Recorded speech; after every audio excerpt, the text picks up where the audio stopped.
Saw one of the worst movies of the year with the new survival horror movie Pitfall.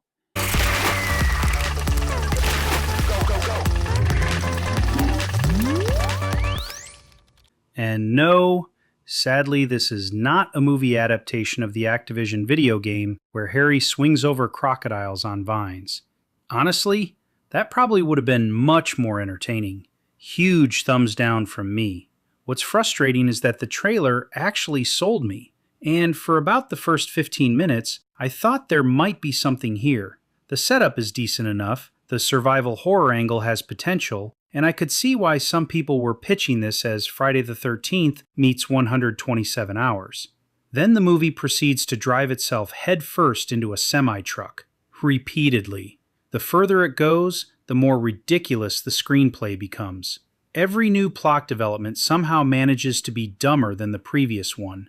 By the time the final act rolls around, there are 3 or 4 different melodramatic storylines all fighting for attention at the same time. And instead of tension, I was laughing out loud. Not nervous laughter, not uncomfortable laughter, actual laughter. The last 15 minutes are spectacularly bad. Characters make decisions that feel less like human behavior and more like screenwriters desperately throwing darts at a whiteboard. And then there's the visual effects.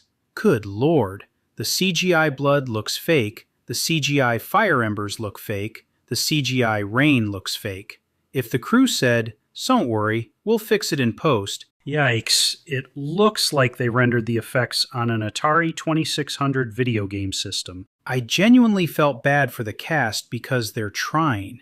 Even the poor guy from Final Destination Bloodlines gets absolutely betrayed by the material here, and it was not worth the cheek piercing he had to endure.